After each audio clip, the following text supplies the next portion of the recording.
Hello, good afternoon. Today our guest is Jon Entine. Hello, John. How are you doing?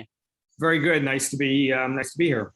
It's a pleasure to speak to you, John. And we're going to hit the ground running by talking about your paper on COVID for Quillet. Africa is a paradox, John. We assume that because African countries on average are poor and they live in cramped settings, then the numbers for Africa would have been higher, but our assumption is incorrect. Why is Africa performing relatively well?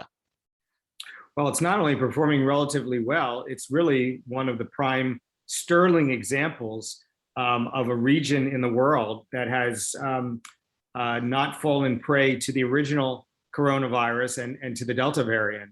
It's perplexing on the surface. And what I tried to do, I've written a lot on genetics over the years. I've written many books on biomedicine, and I tried to, and also on population differences. In other words, what distinguishes East Africans from West Africans, from Eurasian whites, from whites in general. Are there genetic disease differences? Because populations have evolved over tens of thousands of years in certain areas, so therefore there's body type and disease differences. So these are all issues that geneticists look at. And I use that scrim, that way of looking at the issue in Africa, and I'm happy to share what I found, but I do believe, based on the evidence, that there are environmental and cultural factors, as well as genetic factors, that have led to Africa being the surprising cold spot for the COVID coronavirus in the world. John, let me read this striking excerpt from your piece. And these startling low case and death statistics come even as Africa has the lowest vaccination rate in the world, less than one dose administered per 100 people, and with many countries having given none to the general population. Yes, startlingly, unlike, let's say, China, which has a comparably low infection rate, Africa has not had nearly the percentage of its population vaccinated. So it's doubly intriguing and doubly impressive. Not only are the numbers low, but you haven't taken either the lockdown measures by China and other areas of the world that have similarly low infection rates, but you don't have the infrastructure in healthcare that some of these other countries have. So in our examination of this issue, because I co-authored this, there are two broad reasons, I think. One is Africa is the youngest continent in the world. The average age of an African is 18, 19 years old. The average age of someone in Germany is in their late 40s. In the United States, it's in their mid 40s. So as we both know from looking at the history of the deaths in COVID, comorbidities are a big contributor to the death and serious illness factors. And people, as you get older, you tend to have a myriad number of health problems. And frankly, the youthfulness has been a prophylactic, a real good benefit for Africa. But that alone wouldn't be the sole explanation, because there are other regions in the world where the population is very, very low, but the infection rate is high.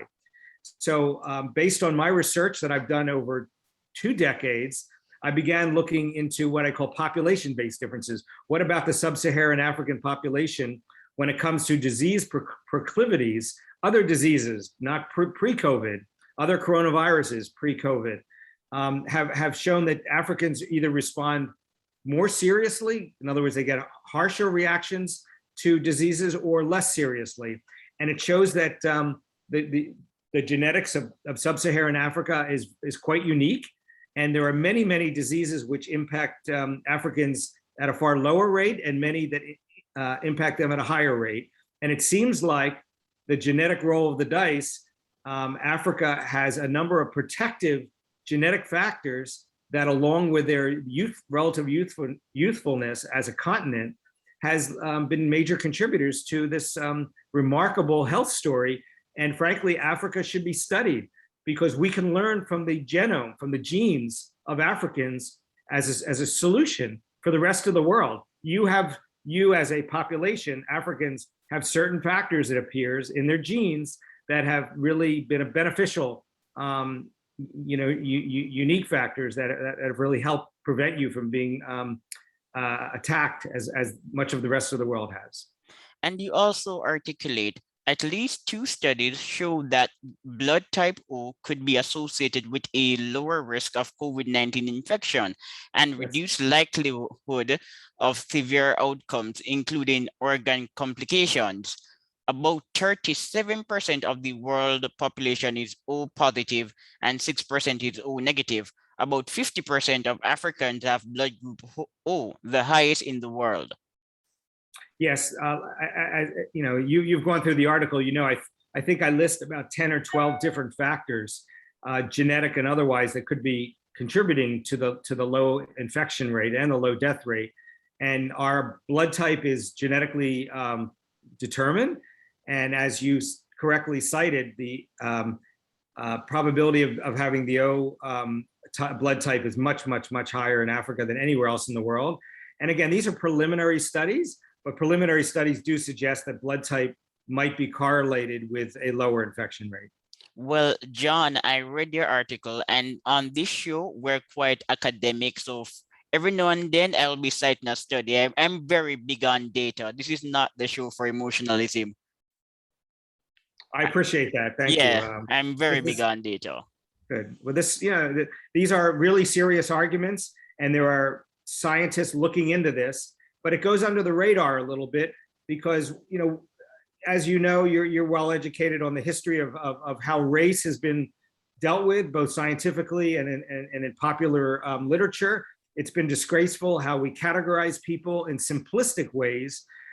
So it's important to react against simplistic notions of race. On the other hand, if you take color out of the picture and you talk about origins, your ancestral origins, that has influenced how our genes have developed. I am of Ashkenazi, Eastern European, Jewish ancestry, purely as the result of intermarriage among Ashkenazi Jews over more than 1,000 years. There are dozens of genetic disorders that are disproportionately found in Jews. My mother, my aunt, my grandmother, and my sister all died of a Jewish genetic disorder. So that's really an example where genetics can affect life and death issues. And it's not race, it's not black versus white or yellow, or however you want to say it in very crude terms.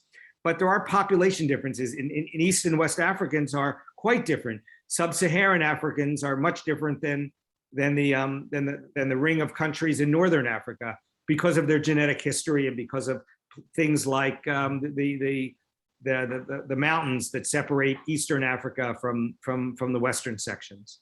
We explore this. And John, a side note is that if we're truly serious about understanding genetic differences in Africa, we must study their stories. Obviously, people across different countries can create similar stories, but when you pay attention to the Yoruba and the Igbo, there are similarities between these stories, and these stories suggest that there's a link between some areas in Africa and the Middle East. Absolutely, especially the Eastern Africa, partly because of the Nandi Hills, the mountains in the western sections of Kenya, and also in Tanzania and up into Ethiopia, that have served as kind of a wall preventing migration from Eastern Africa into Western Africa. And so the population of Eastern Africa has evolved separately from Western Africans, and there's been lots of interplay with the genes of people from Arabia and elsewhere. In fact, you may have just seen it just this week. Some new studies have come out showing that the migration route of civilization out of Africa probably came over the Arabian Peninsula. So I don't know if your specific African ancestry, but East Africans have a much different genetic profile than West and Southern Africans. So all these are factors that, if we want to take these issues of genetic differences and apply it to diseases and to come up with cures, we need to really explore these differences and not be afraid to say that, hey, there are genetic differences as a result of our ancestry. And another important point again, John, is that the Igbos, they're of special interest to me because I've been doing several studies on the Igbos. And years ago, sometime in the 90s, there was an inclination that the Igbos may have some relationship to Judaism. And this was not a fringe perspective. So I'm looking forward to consuming better studies on the topic. But I'm from Jamaica. Slaves in Jamaica, they came from West Africa. So West Africa. yes, we're from the Asante Empire. The Igbos from southeastern Nigeria, some of us are of Igbo descent, and the Igbos claim to have Jewish ancestry. Yeah, I'm not, I explore that a little bit in a book I wrote called Abraham's Children, Race, Identity, and the DNA of the Chosen People, which is about the genetics of ancestry of the Jews and how it's changed over the time. The Igbos have one of the most fascinating histories in the world. Whether they are of Jewish ancestry in any form or not is irrelevant. They're very interesting people. They're very interesting, and I'll tell you some interesting facts that you may not know of. But there is another tribe in southern Africa called the Lemba. Yeah, I'm familiar with the Lemba. And the Lemba also historically claimed Jewish ancestry, and they've been able to confirm that on the male side, the male lineage, that the male lineage does trace to the Middle East. The female lineage does not, which indicates that a lot of males left greater Israel, probably settled in northern Africa, and ultimately probably using boats went resettled in what is now Zimbabwe. And were of Jewish ancestry. But the Igbo is interesting because, some people have said in a very racist way, oh, there are IQ differences between blacks and non-blacks. But you look at the Igbo, for instance, the IQ of the Igbo ranks in the top 10% in the world, probably because of the combination of genetics and also the high literacy and culture of the Igbo. So there's an example. This very simplistic black-white differences. We want to look at it where there's science, like in disease-based differences. Clearly, that could be beneficial to all of society. But I just find the Igbo one of the most interesting population groups in all of the world for so many different reasons, for disease reasons, for understanding the impact and the interrelationship of culture and genetics in developing a highly functional subgroup. It's amazing story, which has not fully been articulated or told. And their migratory patterns are also interested. Intelligent people are likely to migrate, and those who are under the influence of negative selection pressures will also migrate. Over time, migration compels us to navigate complicated circumstances. So I've often argued on this show that this could be one channel explaining the higher rates of success and intelligence in the Igbo community. It could very well be. That same theory has been applied to East Asians who have a relative high IQ, higher than Southern Asians, for instance. And one of the reasons is that their migration path, they went through living in northern climes in Asia that are much more challenging from a survival point of view. So they needed to develop some smart survival strategies. And ultimately, as you know, people who survive pass on their genes. People who don't survive don't pass on their genes. So if you're cleverer and you have a higher IQ, if you want to call it, survival instinct, whatever, and you're more likely to pass on those genes. And that's one of the theoretical explanations for why East Asians have high IQs relative to, let's say, Southern Asians. Southern Asians didn't have to go through the survival crucible that Northern Asians have and that the Igbo went through as well. And John, the people of Yoruba, they're also quite interesting. Based on the state of or historical evidence, the data and various contemporary studies do not suggest that the people of Yoruba are the direct descendants of Egyptians. However, evidence actually indicates that there's a possibility that the Yorubas engage the Egyptians via trade. So even if they're not the direct descendants of Egyptians, more than likely some trading relationships occurred in the past. That would absolutely be true. That's a lot of the story of Eastern Africa, is that they were had heavy trade relationships with the people from the Arabian Peninsula all the way into the Middle East, and some of it. Then there was an Arab slave trade with East Africa that you're probably aware of as well. So some of the interrelationships were cooperative and based on the best interests of the regions, and other of it was forcible and slave related and quite dangerous. But nonetheless, there was I hate to use the term, exchange of genes that happened, which is why East Africa, in terms of body structure, in terms of facial structure, in terms of cultural history, is quite different from a lot of West Africa. Yes, John. And since we're on the issue of racial differences in diseases, I must quote the findings of this study published by NCBI. So it's an online publication. I'm reading it online, so I'm not giving the correct name of the journal that published it, but NCBI is often publishing many of these studies. So I'm going to read a brief excerpt. And it is detailing the relationship between genetics, climate, and other factors in Africa and the ascent of COVID, or rather the destruction of COVID. It's titled "The Genetic Hypothesis." Among other host factors, the ACE2 gene, which encodes angiotensin converting enzyme, the receptor for SARS-CoV-2 remains a key determinant. Since individuals with African ancestry don't respond as well to ACE inhibitors compared to calcium blockers, one can hypothesize that this decreased response could be potentially linked to low COVID-19 prevalence in Africa.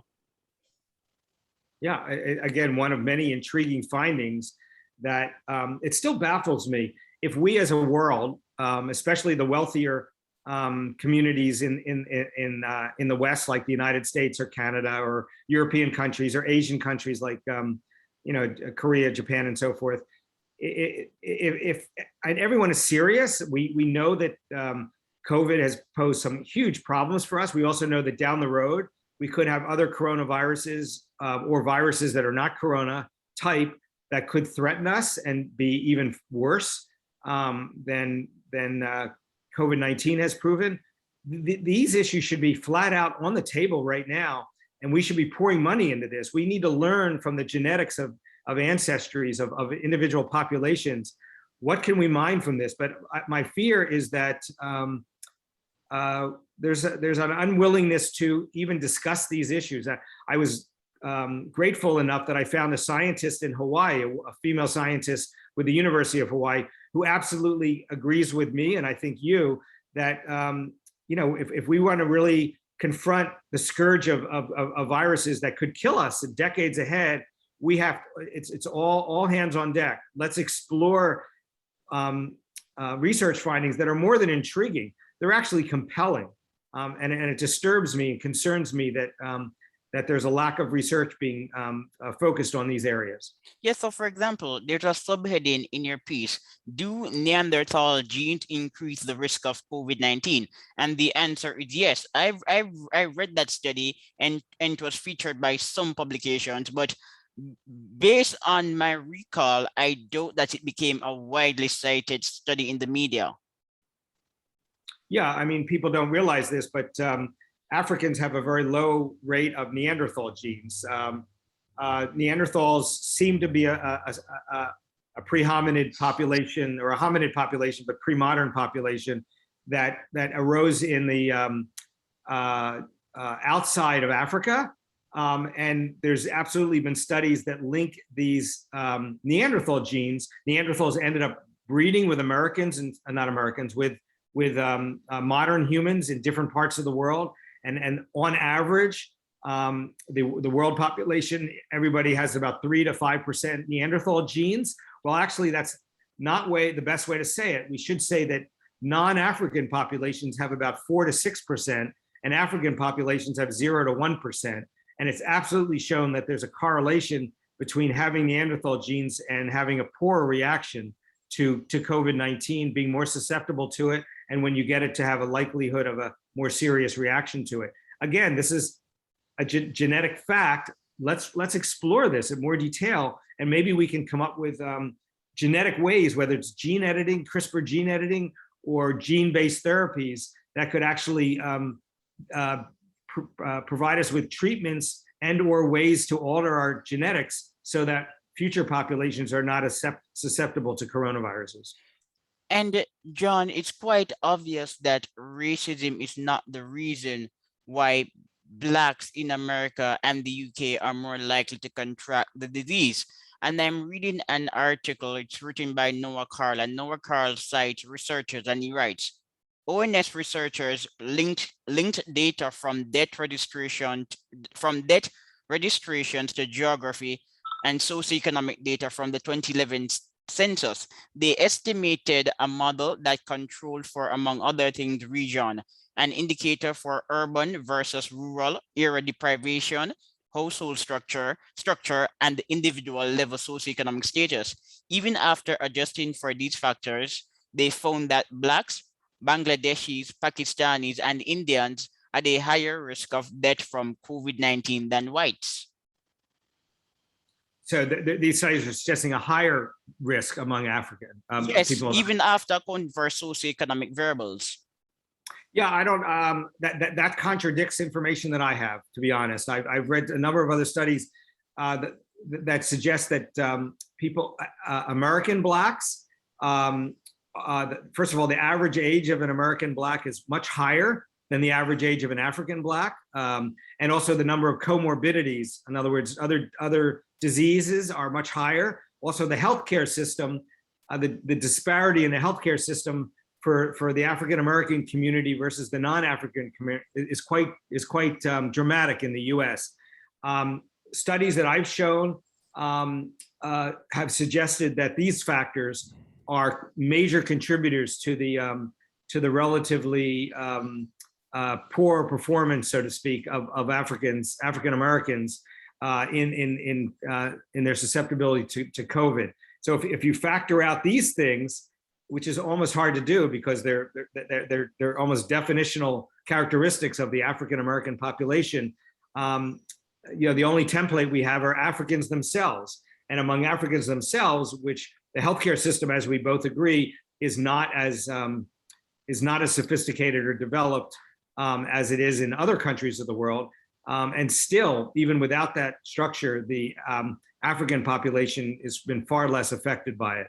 So, environmental and cultural factors are confounding. Absolutely. They play a significant role in these issues. We have to tease out the genetics from the cultural as best as we can. Yeah, this study argued that even we account for those environmental maladies, non-whites are still likely to contract COVID-19.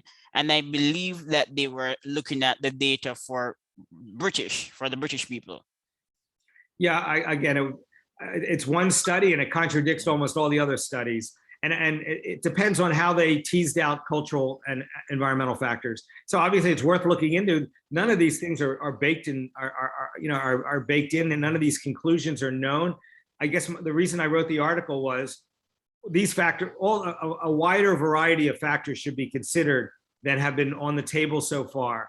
So, I mean, research is research. New research will come along, could contradict some of these early findings, or it could reinforce some of these early findings. But we can't get there unless we actually do the research. So the article I wrote was a plea for opening up our minds and our research capabilities to a wide-ranging set of possibilities for what might be the reasons for higher and lower COVID susceptibility and death rates. And John, don't you believe that it would be wise for us to study fatality rates based on the socioeconomic status of African Americans? So, for example, compared to affluent white Americans, are Black Americans still more likely to succumb to COVID? Oh, absolutely. There's no question about that. The single biggest factor, set aside Black and white, and just talk socioeconomic status, people in the lower socioeconomic brackets, and somewhat disproportionately higher from a percentage point of view, that are African American, but not from a total point of view, because there's far more poor whites than there are blacks in the United States. So this cuts across racial grounds, but people who are poor have less access to good medical care. They probably have less, their eating habits are probably have not been as good. There's more comorbidities, there's obesity, high blood pressure. All these things correlate and are associated with poverty and less access to sophisticated healthcare. So we don't want to only focus on genetic issues. The single biggest driving problem in COVID infections and deaths is what your income level is. That is the single biggest driver in the United States, in North America in general, and in places like Britain. No question about it. Yes, but John, when you compare affluent Black Americans to affluent white Americans, are affluent Black Americans still more susceptible to COVID?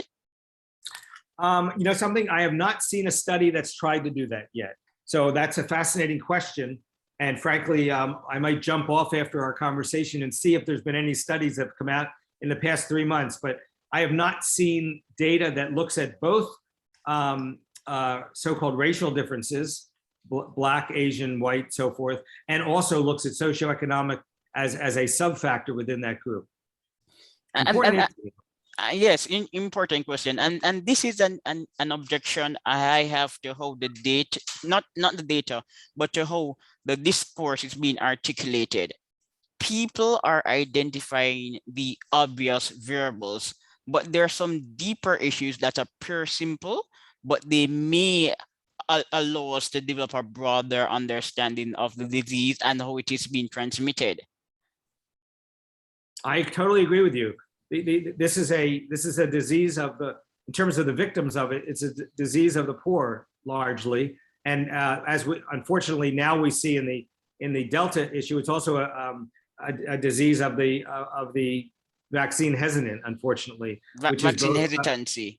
Yeah, I mean that's the reality of it is although breakthrough infections are quite possible, though small in number relatively speaking. Among people who are vaccinated, you're much less likely to get it. And also when you get it, to be seriously affected. If you do get the Delta variant today and you're unvaccinated, your chances of a serious infection and possibly even dying are much higher. So part of this is socioeconomic and part of it is now ideological as well. We have so many factors teasing into this. And then in the African-American community, clouding all these judgments are the issue of the history of the Tuskegee studies and the racist experiments that have been done on Blacks for decades and decades without the informed consent of the Black community that raises concerns among Blacks that they don't fully trust, rightfully so, based on the history in the United States, some of the authorities who are advising us on this. Very complicated and deeply involved. It is quite complicated. So for example, a study was just published by the Dutch, and I read this study on Yahoo News, and the argument is that the vaccine is not a buffer against COVID, but in the event that you contract COVID after being vaccinated, the viral load is reduced. However, people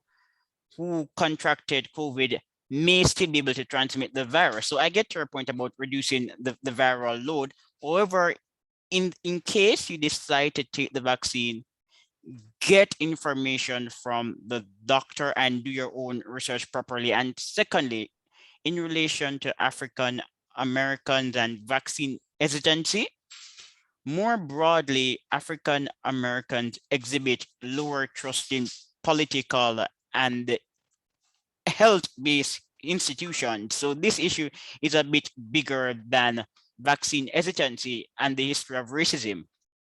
Absolutely, I think you've underscored it very, very well. I'd come in as a African American if I was approaching this with a much higher necessity for provable information, for verifiable studies before I would agree to participate in what is an experiment. I think a well-reasoned one, a justifiable one, but there's no question that a mass vaccination in this short of time, in a vaccine that was developed so quickly, I have almost complete confidence in it. But everybody should be asking thoughtful questions, and nothing should be taken for granted. But John, why do policymakers fail to promote proper dieting? Vitamin C, D, and E do offer some protection for those of us interested in boosting our immune systems. People are talking about lockdowns and facial coverings, but what about dieting and exercise?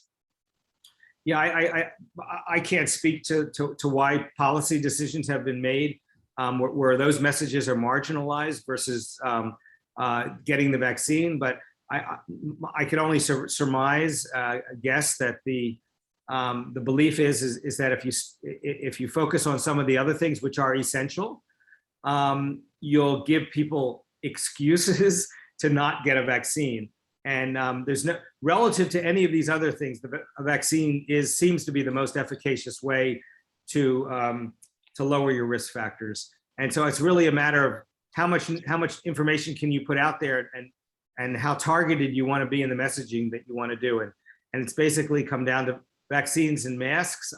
Vaccines I totally embrace. Mask is more problematic, and it's been bungled so many times that people are suspicious of it, and especially asking masking of children.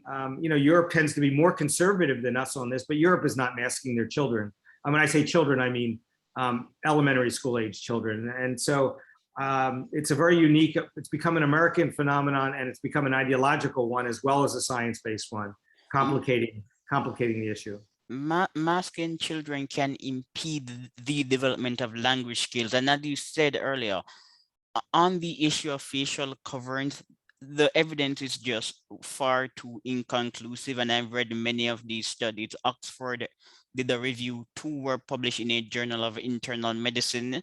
There was one in the New England Journal of Medicine, and there's a recent study that was just produced by another researcher.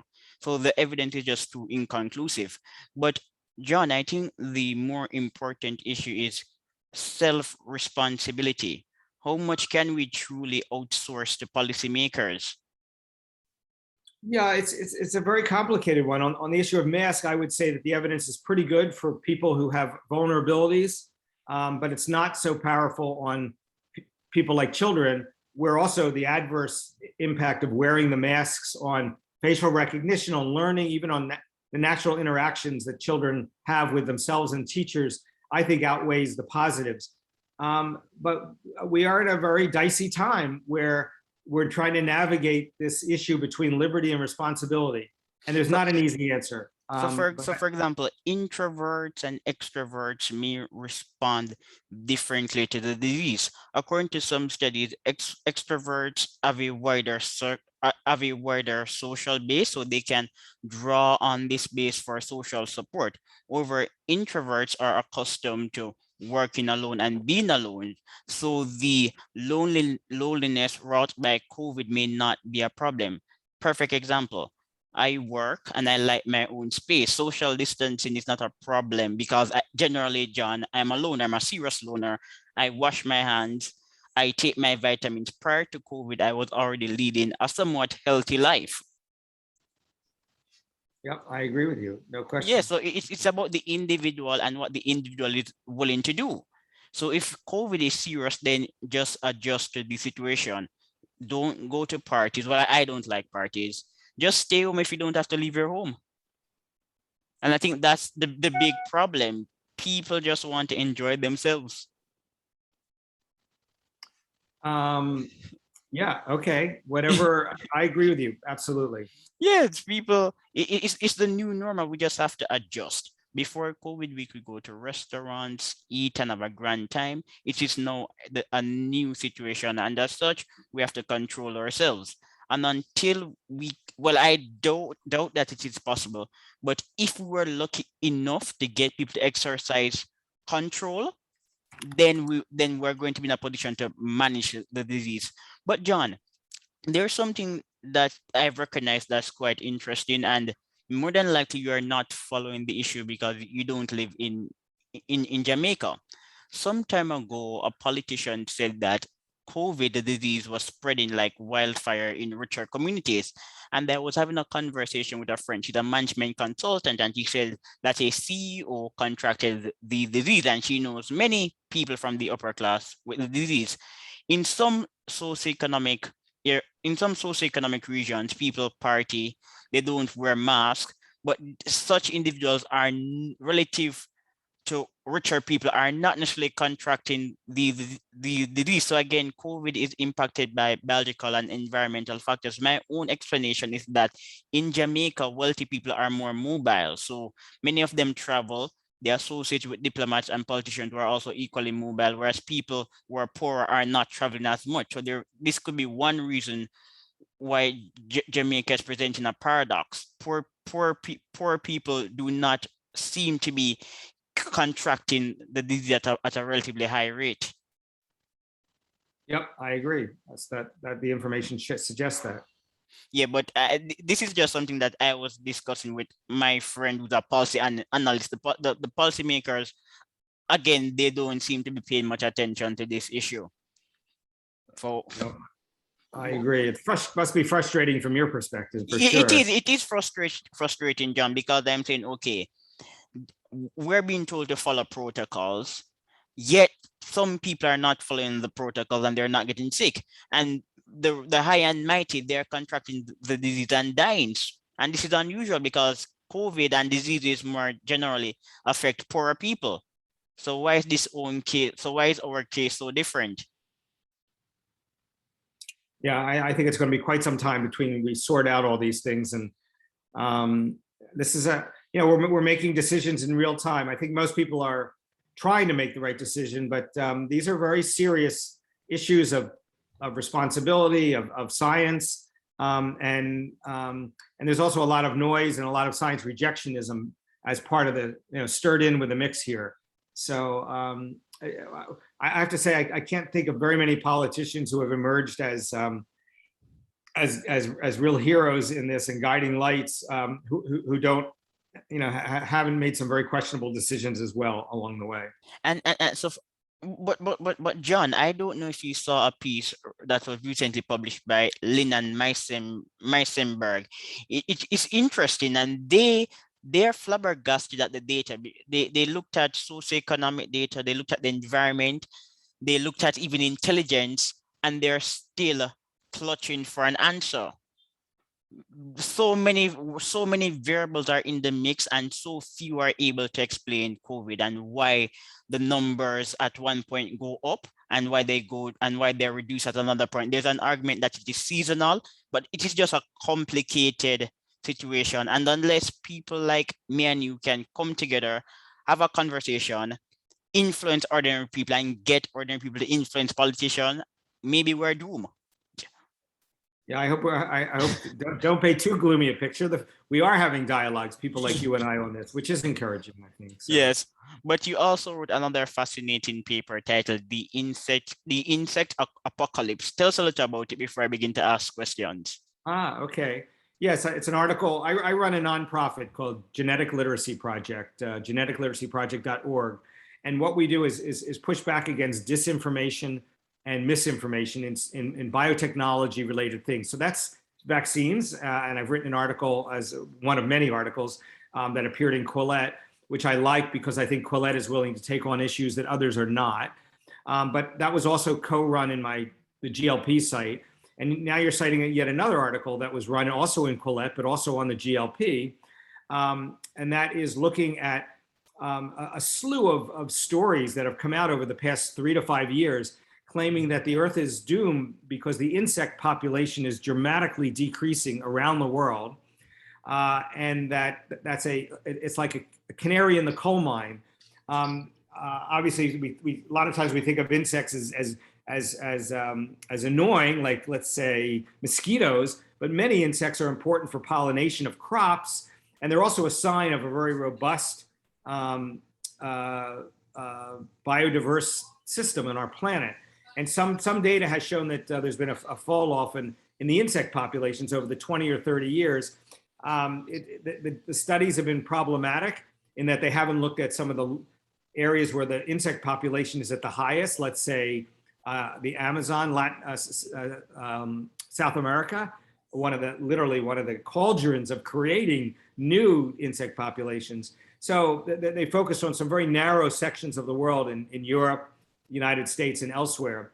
But in examining these crisis catastrophe kinds of scenarios that have emerged over the past 3 or 4 years, one was on the front page of New York Times Magazine, very influential publication that really had a mushroom cloud of insects coming up, indicating that the world was doomed.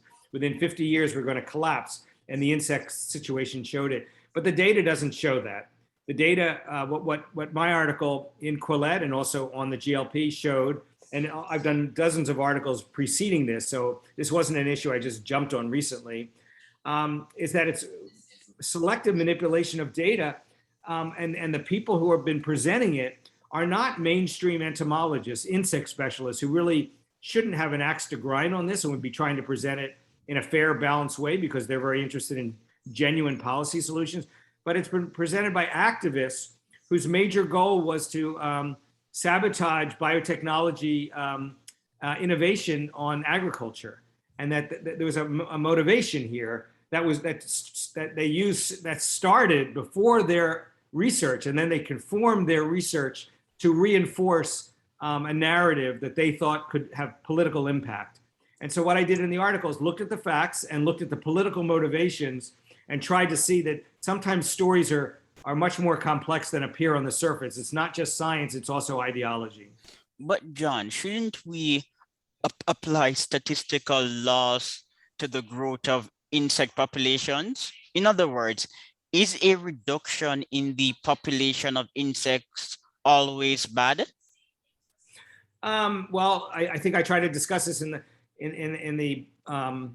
the articles, but obviously the answer is no. Sometimes certain insect populations are fine to decrease, some are fine to increase, and the reality of it is we have literally tens of thousands, if not more, species naturally die off every year, and tens of thousands of new genetic species in the insect world are created every year. So this is a very fluid situation. So what we are trying to, really good science looks at trends, areas of the world, tries to figure out what are the causes of these trends, increased population. We don't want to see a sudden surge in mosquito populations around the world, because mosquito populations are vectors for diseases, right? So some populations we want to be able to decrease, others we be happy to see an increase in.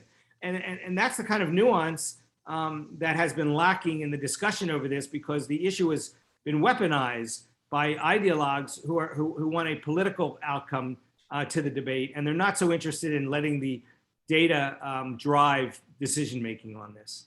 Well, ideologues have a place. They compel us to produce more path-breaking research. But recently, the light bulb went off in my head, and I don't expect you to know the answer because I'm yet to see a study that has been able to furnish me with the answer. But what is the optimal level of bees, for example?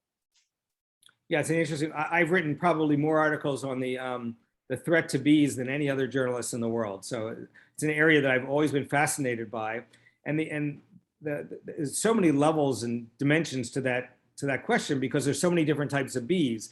Originally, the hysteria and genuine concern, a mixture of genuine concern and hysteria, was focused on honeybees. But honeybees are not a natural population. They originated in Asia, then they were exported to Europe, and then exported from Europe to North America. And they're a pack animal. They are raised to be brought from farm to farm as a pollinator tool. And so whether the population goes up or down is less of an issue, because that can be controlled by forced breeding, which is what we do now. The real concern is over bumblebees. They're wild, and they also serve as a literal canary in the mine, in that whether they're going up or down could give you an indication of the health of ecosystems. So there are indications that many bumblebee and wild bee species have gone down, but there's also a lot of evidence that many have gone up. What we do, measuring bumblebees, which are by definition wild, is much harder than measuring honeybees, which is a controlled population done as an agricultural, as an aid to agriculture. So again, complex issue. So it's important. I'm not one that says we need more data. We need more data. We can't make any decisions because we don't know. The data isn't always in. A lack of data can be invoked as a justification for taking no action. I'm not arguing for that. I'm arguing for let's honestly look at the data rather than trying to selectively cherry pick the data to justify a certain policy direction. But for us to even appreciate the data, or measurement should be right, John. So we're going to get back to the issue of bees. So global warming, climate change is a problem, but what is the optimal level of warming for the planet? This is an important variable. It is. We know, for instance, that a slight global warming will increase the agricultural output of the world because we have land that's not necessarily available. But it also have other consequences. When the climate warms, you have more destructive insects, frankly, that are likely to proliferate, and some of them are vector carrying. They vector diseases. So everything has a positive and a negative to it. And it's just important that we be honest and not have a predetermined idea and not be driven by the data. You are very sensitive to data, I can tell, and thoughtful about it. And you see the nuance of issues, which is really, really critical. I don't want nuance to be a justification for not taking action. There are some times we need to take action and definitely have policy directions. On the other hand, we shouldn't be recklessly driven by catastrophism, which time and time again has proven not to be true over the history of the last 150 years. But it's popular, and that's my problem. It is popular. It drives people to watch your podcast. It drives people to go to our, hopefully what we think is an information-based website, but people go there because they're concerned about what they hear are catastrophes in the making, and they come to us, hopefully come to you as a reality check, not to dismiss things and saying, oh, there aren't any catastrophes. Sometimes there are genuine ones. But we want our analysis and decision-making matrix to be informed by data, and then make choices in that context. But John, we're missing a deeper issue here. Crises are a part of life. They are. It's about how we adjust to them. I don't fear crises. Sometimes sometimes I don't even believe that we should try to avert crises. We need to adapt and adjust. Yeah, we have that with the COVID situation. We didn't have mRNA vaccines a year ago, and now not only do we have them addressing COVID, but the mRNA research has blossomed and is now going to be applied to many other areas of science and disease control, unheard of a year ago, and would not have happened if it wasn't driven by this crisis. So we have to take advantage of not only the worst, but the stimulative impact that crises has on the human imagination. Yeah, so for example, in a recent interview, someone said that COVID created a new demand for Zoom, and more engineers were employed by Zoom because of COVID. Yeah, Yes. That's a very pragmatic example of how innovation can change things. Well, obviously you're a smart person, so you picked it up a long time ago. But John, I'm a cold guy. I'm not emotionally invested in anything. I'm data, logic, and rationality. It's just not in my nature to lose sleep over sentimentalism. I don't have a saccharine character. But before we begin to discuss bees again, I have to introduce you to another light bulb issue: mass extinction. So Chris Thomas wrote a book saying that biodiversity is on the increase, but based on my reading of science, and maybe you're a bit more informed, I'm still unsure. Is there a stronger relationship between rapid climate change and mass extinctions, or is the association between slower climate change and mass extinctions? I'd be speaking out of school. It's not an area of my expertise. So rather than put my foot in my mouth because I'm expounding on things that I haven't done a lot of research on, I will say that I really don't. That's not an area of my sweet spot. So I wish I could be more forthcoming, but that's the best I can say. But that's the problem, John. I am yet to see a study on the topic. It's It could be. important, but I people mean, don't. I think you're right. Both of us are obviously voracious readers of both science and policy issues. So I usually have an opinion on almost everything because I think I would have come across it and then tried to analyze whether it sounded true based on things that I've heard in other areas. But the area you're talking about, I haven't read that much on it. I'm not sure how deeply and comprehensively it's been addressed. No, but back to bees, and you have this quote. By then, the crisis had already passed. Honeybee populations had begun to stabilize, and by 2015, they hit a 20-year high in the US. This trend held globally. Honeybee populations have increased 30% worldwide since 2000. Yeah, I think the original scare over the bee, they used to call it the bee apocalypse. I mean, we talked earlier about the insect apocalypse, but that was preceded by the bee apocalypse, which began to emerge as a popular media meme in the mid 2000s, partly over a phenomenon called colony collapse disease, where in a 2 or 3 year period, mostly in California and the west coast of Canada and the United States, saw a sizable drop off in the honeybee population. It ended up, it's an interesting phenomenon which I've addressed and scientists have addressed that actually has occurred periodically, sometimes every 30 or 40 years. It's really probably related to density of populations. It happened in pre-pesticide eras, so it can't be linked to modern chemical synthetic pesticides. They have examples of this in the 1700s, the 1800s, and the 1900s. But it did touch off a wide debate about bee populations and ecology and potential for catastrophe. And these issues are still being teased out and debated. I guess my problem and what I devoted my work to is when I see groups trying to weaponize very nuanced data for a policy outcome that I personally believe is anti-science. And that's what I've seen in the bee debate.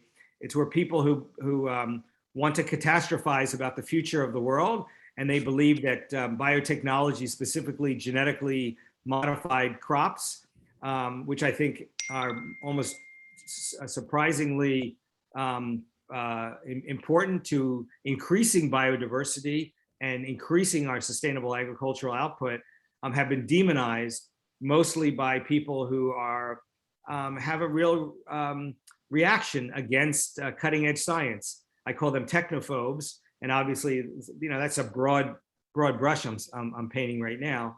On the other hand, I think a large part of people a large segment of the population who believes that they are advocating for the world or advocating for the poor are actually advocating for technologically regressive policies that would actually hurt the most vulnerable populations around the world.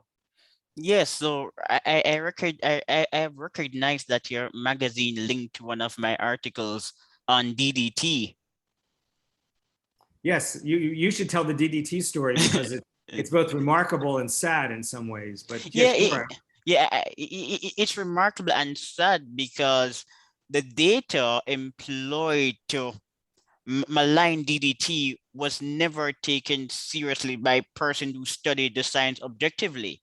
So, and this is one of the reasons why it's so sad. And interestingly, in Kenya, policymakers have actually said that the data, again, employed to promote the abolition of DDT was dubious. And this is the opinion of policymakers in Kenya. Yeah, all over the United Nations, which was at the forefront of trying to get DDT banned, has totally reversed itself. And they actually not only endorse it, but have led to a resurrection in the use of DDT, which if used appropriately and wisely, is one of the few tools that actually can address the scourge of malaria. And to take that tool out of the toolbox based on hype concerns, again, we should always be cautious and always look at the data, but you look back at the debate as it unfolded in the 70s and 80s and led to the broad ban of DDT, probably is responsible for more than 1 billion lives lost because of the arrogance perpetrated by idealists who couldn't do cost-benefit analysis, recognizing that no solutions are without consequences. Trade-off. It's always trade-offs. That's an anathema to the catastrophists. Absolutely. So for example, DDT must be managed properly. Yes. It still poses a danger, but with proper management, the negative consequences can be mitigated. Because in my article, I actually cited a study saying that DDT is still dangerous, but we should manage it properly. Yes, but the absolutists their first instinct is to call for a ban, even when the alternatives are far, far, far worse, because that's the only way they know how to deal with things. They're not nuanced enough. They're not balanced enough to recognize you don't get from here to there in a straight line. You have to deal with political and scientific realities. DDT still today, many, many years after it was demonized, many decades after it was demonized, still remains the most effective tool in addressing one of the worst scourges in the developing world today. And that's why I call it eco-imperialism. And it is usually so paradoxical that in these countries, people are quick to accuse Europeans of imperialism. But when Europeans promote climate imperialism, they don't seem to have a problem. And absolutely. Yes. Yes, you see it on the biotech debate. Just in the past year alone, 6 African countries have approved biotech crops to deal with diseases in their crops, partly caused by climate change differences, and they've defied the lobby against them. And the lobby are Europeans who have imposed their colonial vision on Africans, trying to deny the Africans the right to make their own decisions about what technologies they want to employ. Instead, they're not imposing the scientific consensus on Africa. They're imposing a retrograde anti-technology vision promoted by activists as if they're trying to speak for the developing world and the science world in general. It's absolutely disgusting. And it's more pathetic when people in developing countries affirm this nefarious agenda. Yes, that is the height of European colonialism, and it's done in the name of challenging European colonialism. Yes. The irony is very deep. Yes, so radicals think that they're radical by opposing DDT when they're really being silly. They're being silly and they're being reactionary. They're being the very thing that they claim that they're fighting against. They're the worst of the reactionary. They want a status quo that will kill people and take from the poorest of the poor, developing countries, the right to have self-determination, the right to make decisions that are best for their own populations. Instead, they're imposing an eco-imperialist, European-centric view, which is really, to me, the worst kind of patronization. But I can't end the conversation on these without referring to this study, a 2020 study from German researchers led by Royal Van Klink represented the largest and most definitive study on global insect populations at the time of its publication, where meta-analysis of 166 studies found that insects are declining much 3 to 6-fold less rapidly than previously reported, and freshwater insects are actually increasing. Other major findings included the only correlation with insect declines was habitat, specifically urbanization. Cropland was correlated with insect abundance. Insect declines in North America ended by the year 2000. I must share the rich data. And it's called what you suggested. It's a meta study, meaning it's a study of studies. So it's not, you can always go after one single study because it might be selectively presenting data or choosing data to analyze. The beauty of this is it was a genuine attempt to look at hundreds of studies that were already in existence and see what the consensus was. And the person who did this is the antithesis of an ideologue.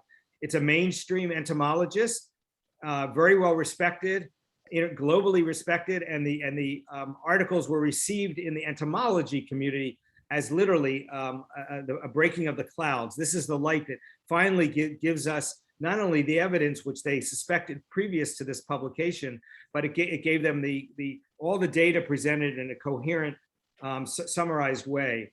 But it hasn't, you put that up against the hysteria generated by the catastrophists, and the catastrophists are going to win this debate. They're winning it now. Well, the catastrophists are winning the debate because too many of us who know better go on Twitter and mock the catastrophists instead of approaching the matter like serious adults. Yeah, that's what I mean. I agree with you. I think my goal in my Quillette piece, also republished in the Genetic Literacy Project, was to treat their arguments with a degree of seriousness and do an actual deconstruction of it, and let the chips fall where they may. I have to say the article has gotten tremendous reception. It was introduced into the House of Lords as they were debating the bee issue, and has been picked up by numerous publications. And I've probably been on a half a dozen talk shows across the political spectrum, ideological spectrum, left and right, saying it's time for an honest rethink here.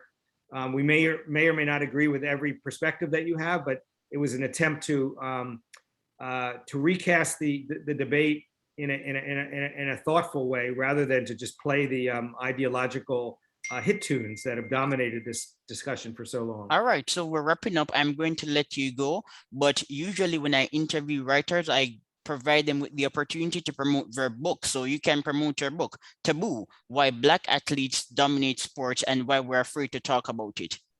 Yes, that, and also another book which discusses many of the same issues, Abraham's Children, Race, Identity, and the DNA of the Chosen People, which looks at the shared ancestry of Jews, Christians, and Muslims, and addresses the very prickly issue, like Taboo, of genetic differences among populations, why we shouldn't be afraid to talk about it, because that's the only way we're going to dispel the racist notions that have been associated with this discussion over quite a few hundred years. Yes, so it was a pleasure to speak to you, Jon. And thank you. It's been fascinating learning as much about you and your work as it has been fun to talk about some of my interests. All right, bye. Bye-bye now.